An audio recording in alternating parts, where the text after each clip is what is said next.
From the Hill. Trump campaign won't commit to VP debate, citing uncertainty over Democratic ticket. Now, there's better headlines. Trump campaign trolls Democrats.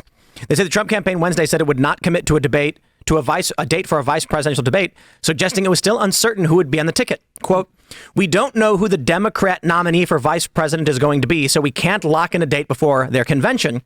To do so would be unfair to Gavin Newsom, J.B. Pritzker, Gretchen Whitmer, or whoever Kamala Harris picks to be as her running mate." Donald Trump, the Biden campaign earlier Wednesday said Vice President Harris had accepted an invitation from CBS News to participate in a debate against Trump's running mate, J.D. Vance. What are they saying? August 12th or 13th? CBS News had previously extended an invite for the 23rd of July, though such a date seemed unlikely, given it was a week after the GOP convention. Quote, "Donald Trump is the one whose campaign said he would debate anytime, any place, and who picked J.D. Vance specifically for his debating skills," Biden's campaign spokesperson Brian Fallon said in a statement. Now, suddenly, right after a damning new leak showing his support for a nationwide abortion ban, Vance is backing off a debate against Vice President Harris, who has spent the last 2 years prosecuting the case on behalf of reproductive freedom. I think Trump's right. But right now, Joe Biden's got COVID. He already said that if he had a condition, he would bow out. More and more evidence is piling up that he may have Parkinson's disease. I think the probability is that he's not the nominee. Well, I mean, I think it's smart of them to troll in this way. I mean, to continue to show the destabilization of the Democratic Party, how there's an incompetent president occupying the White House, how the Democratic Party can't decide who to do. And, I mean, for the Democrats, the longer this goes on, the more of a debacle. I mean, how do you choose Chicago to do this again? I mean, Chicago 1968, the most controversial, conflicted Democratic convention ever. It's when they stole the presidency after Robert Kennedy's assassination. You have another Robert Kennedy running for the president of the United States, and you're going to have another crazy protest session in Grant Park and elsewhere, and you decide, let's pick Chicago for the place we decide to steal the nomination by the elites on behalf of someone that no one has voted for in the Democratic Party. But do you think that speaks to the fact that the Democratic Party is really governed by young people who don't actually have any sense of history, maybe older people too, but they don't, I mean, like, I don't know if Riley knows the history of the 1968 election. I definitely know it was something I had to read back up on because it's just not something that's talked about. I mean, really young voters can't think past like what the 90s at this point. And that's through the, I would say 30s and like 18 to 35. That's the 90s is pushing it for what they remember. I can tell you I do not know what happened in 1968. I know the 1972 Richard Nixon, but really that's the extent of my knowledge. So that would mean that you can't necessarily strategize based on what's done in the past. It's and I would say I probably, I mean, I have a fairly decent understanding of history. Yeah. So. Riley, Barnes is going to give the 30,000-foot overview, and it's going to blow your mind because I didn't know about it either. And it's give it to me. It's amazing in that it might repeat this year. Yeah. Hunter Thompson famously portrayed it. I mean, you had Norman Mailer and Pat Buchanan sitting in the hotel room looking over as the cops and the protesters went to war with each other. Because you had the anti-war protesters, you had the LBJ trying to steal the nomination for Hubert Humphrey after the assassination of Robert Kennedy Sr., who had just won the California primary a month before. And basically what it was a disaster for the Democratic Party. It showed they were incapable of uniting behind anybody. Well, it definitely seems as if we're teeing up to that again. Given everything that happened in the Middle East, I've already heard of pro-Palestinian protests going to occur there. So, I mean, it makes sense. Riley, what year were you born? 2000. Shut up. I'm a baby. You do not know the world pre 9/11. No. And I don't. We have a lot of young people who are going to be voting in this election. And obviously, everybody understands humans age and generations come and go. But that is actually really interesting in how it affects. But you can see it in this piece right here, right, where they talk about abortion and different things. And that's certainly an appeal to people like myself who don't have a fantastic, holistic understanding of history. They try and do this stupid stuff right here, talking about J.D. Vance and abortion. I have a lot to say about 9/11, but we'll talk about it afterwards. But more importantly, I do think the Democratic machine and the powers that be in the establishment might not be really running this year because there could be something else down the pipeline that will make elections kind of irrelevant. Or there could be a possible scenario where they kind of want Donald Trump to be in power because then when the economy collapses, they could blame it on him and his kind of right-wing populist policies that they could conveniently say, look, this is what ruined the economy. Look at Donald Trump's leadership that, of course, allowed us to be absolutely bankrupted and destroyed. So I think there's a play within a play here, and if you're looking at them, they're not playing to win. So if they're not playing to win, what else is going to be happening in the near future that might be on our radar that could be very concerning for everyone? Well, you could have an October surprise in August. Exactly. They're talking about this war with Iran. I just got to tell you, I just got to ask, actually. Considering everything we've seen thus far, what the could an October surprise look like now? I mean, come on. We've dealt with Donald Trump being criminally charged, indicted, federal, state level, sexual assault allegations that are ridiculous, the hush money convictions, now an assassination attempt. What could they surprise us? Let me tell you. World War. Economic collapse, another bioweapon, another pandemic. Yeah, a bioweapon, not a pandemic, not a pandemic, a bioweapon. I was going to say it's a new variant. Fair to a certain degree, but these aren't surprises. That's like not anymore. We're all sitting here with bated breath, being like, we're waiting for World War III to start. Yeah, I know. What's going to catch us off guard? But you say we all, you mean the people here? Do you think the American people really think that? I think people who aren't informed don't think that. Well, to a certain degree. I think the people on Twitter do. We can phrase it two different ways. The average person probably doesn't, but a larger than average sample does, which is abnormal. Larger than maybe what we would have polled historically. But still, I still don't think there's a super large percentage of people who are preparing for some sort of doomsday. I just don't. Has the October surprise ever been something good?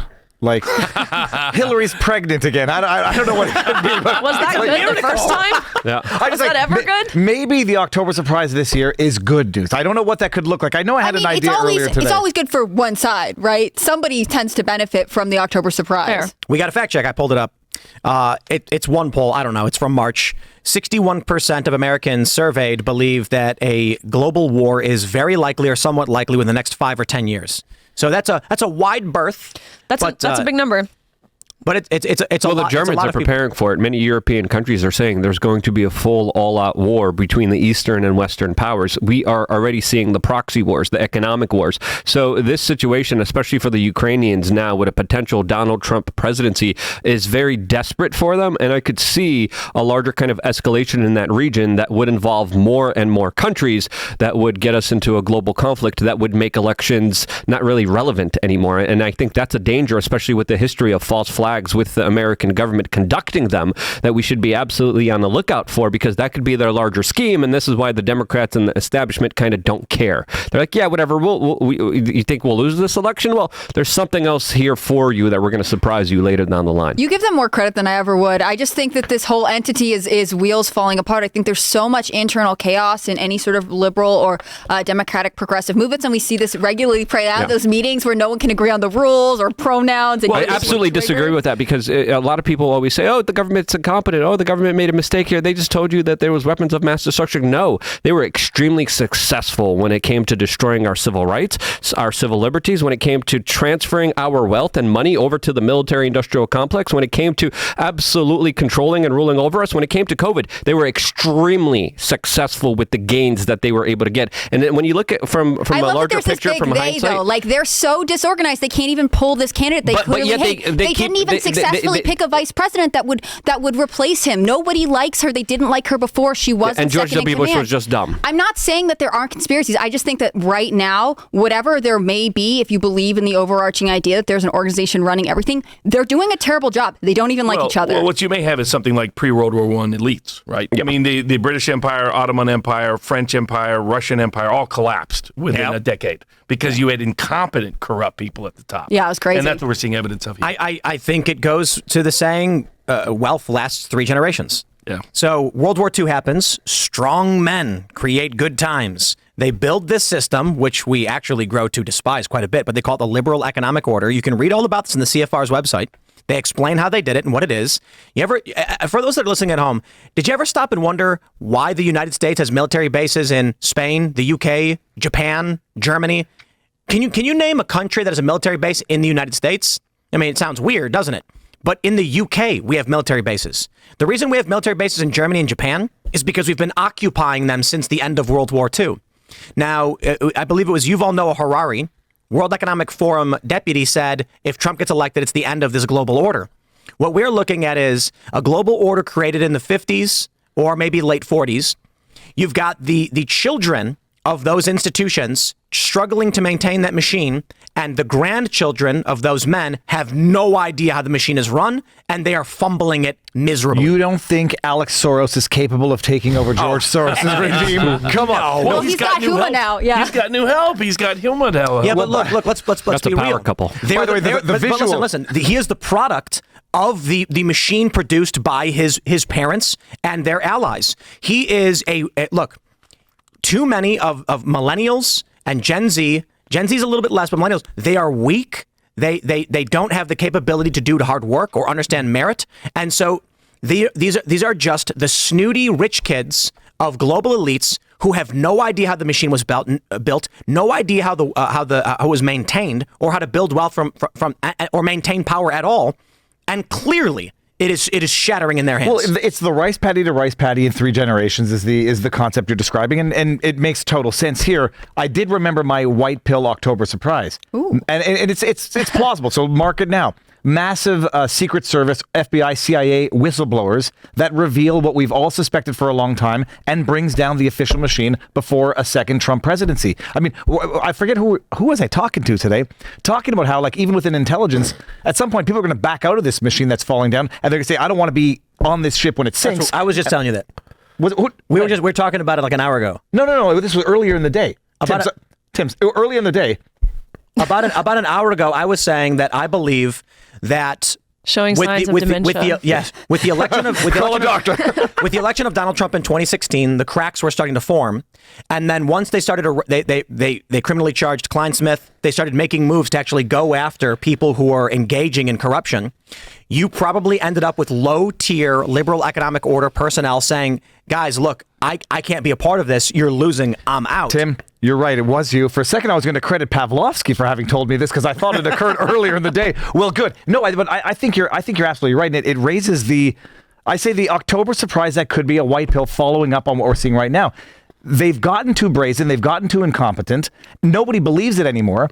And they don't want to be a part of that. There's a couple notions here that I think are worth considering and thinking about, specifically when it comes to these individuals who don't give a damn about America, don't give a damn about this country, don't give a damn about this Constitution. They're globalists. They're internationalists. If they have to destroy America in order to get their way, which I think was the plan, I've been talking about this plan for a very long time, a controlled demolition of the American economy, of the American society, they need to do it in order to bring over this kind of new world order, this kind of global communism, this kind of new global order system that they've been dying to implement, and the best way to implement it is to, of course, sink the West. So this, to me, is something that has been planned and done, and it's not just incompetency, it's not just them falling apart. To me, the destruction of the Constitution, the Bill of Rights, the First Amendment, the Second Amendment especially, which is rare, is something that is key and something that they need to do in order to get total control over everybody. Thanks for checking out this clip from Timcast IRL. Make sure to watch the show live Monday through Friday at 8 p.m. Subscribe to this channel, and we will see you all there.